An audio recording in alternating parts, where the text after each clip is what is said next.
शरणागत की 4 बातें हैं। पहला है आज्ञा पालन। किसी संत प्रथम भगत संतन कर संगा।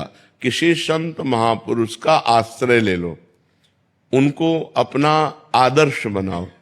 पहले सत्संग करे और सत्संग से पहले खूब अच्छी तरह जांच ले कि दंभ पाखंड नौटंकी नाटक तो नहीं है, रुपया कमाने के लिए पाखंड तो नहीं किया जा रहा है। अगर ये समझ में आ जाए भगवान की प्रेरणा से कि इनके आदेश उपदेश से हमारा जीवन पवित्र हो जाएगा, भगवान के चरणों में शरणागति हो जाएगी, तो प्रथम भगत संतन कर संगा। पहले संतों का संग करे और उनके बात को मानने की अपने अंदर प्रबल श्रद्धा रखे।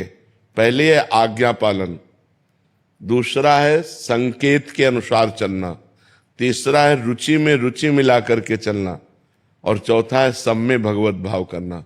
इससे शरणागति हो जाती है। हम किसी संत की आज्ञा पर चले, उनके संकेत के अनुसार चले और उनकी रुचि में रुचि मिलाकर चले और सारे जगत को भगवान के भाव में देखें कि सिय राम में सब जग जानी, करो प्रणाम जोरि जुग पानी, सब में भगवान विराजमान। अब पहली बात, आज्ञा पालन की सामर्थ्य कहां से आएगी? भगवान का नाम जप करने से। जितना भगवान का नाम जप करोगे उतना ही संत और शास्त्र की आज्ञा पालन करने की सामर्थ्य आएगी। किसी भी संत की आज्ञा का पालन यदि आपने अक्षरशः कर लिया तो देवर्षि नारद जी कहते हैं महत्संगस्तु दुर्लभ हो, महापुरुषों का संग मिलना दुर्लभ है।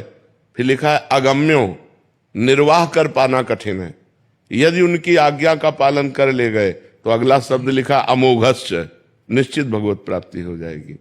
तो भगवान के प्रेमी जनों का संग, उनकी आज्ञा का पालन, आज्ञा पालन करने के लिए निरंतर नाम जप और परोपकार की भावना, सब में भगवत भाव, इसी से शरणागत हो जाएगी। शरणागति अंदर से बस कि मैं भगवान का हूं, भगवान के सिवा हमारा कोई नहीं। जैसे मीरा जी कहते मेरे तो गिरधर गोपाल, दूसरो न कोई।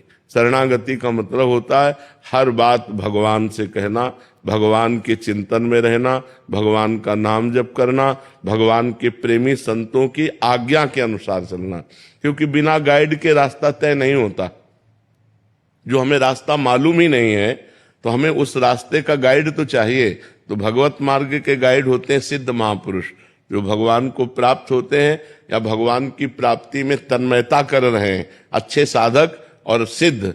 आजकल जो है भगवान के मार्ग को भी एक मतलब साधन बना लिया गया है अपने जीने खाने का, जबकि भगवान लोक परलोक सबका भरण पोषण करने के लिए स्वयं ठेका लेते हैं।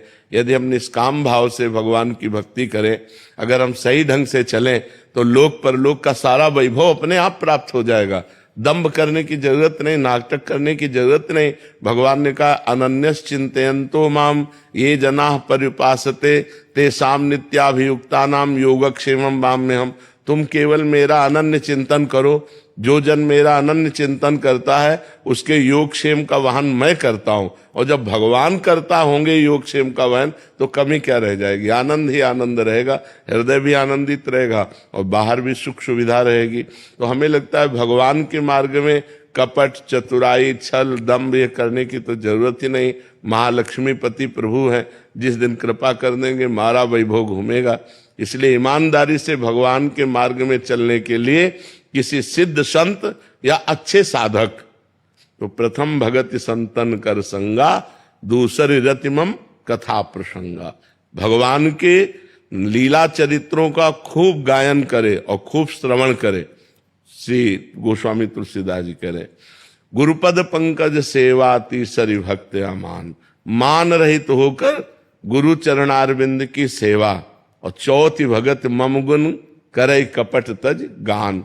कपट यही कि भगवान का चरित्र तो गा रहे हैं लेकिन आशा, मान, प्रतिष्ठा, रुपया, पैसा ये सब कपट है।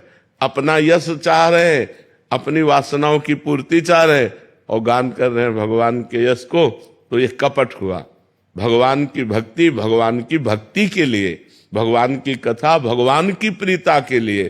तो चौथी भगत मम गुण गन करे कपट तज गान, मंत्र जाप मम दृढ़ विश्वासा, पंचम भगत सुवेद प्रकाशा। पांचवी भक्ति बता रहे हैं कि खूब निरंतर नाम जप, मंत्र जप, विश्वास के साथ किसी से काम हो जाएगा। मंत्र जाप मम दृढ़ विश्वासा, मेरे ऊपर दृढ़ विश्वास और मेरे मंत्र और मेरे नाम का जप। पंचम भगत सुवेद छठदम शील विरत बहुकर्मा, निरत निरंतर सज्जन धर्मा। जो संत जन आचरण करते हैं उन आचरणों को हम करें, मतलब जो आदेश करते हैं, और शीलवान रहे, सहनशील रहे, तितिक्षु रहे, मान अपमान में दुख सुख में समान भाव रखे।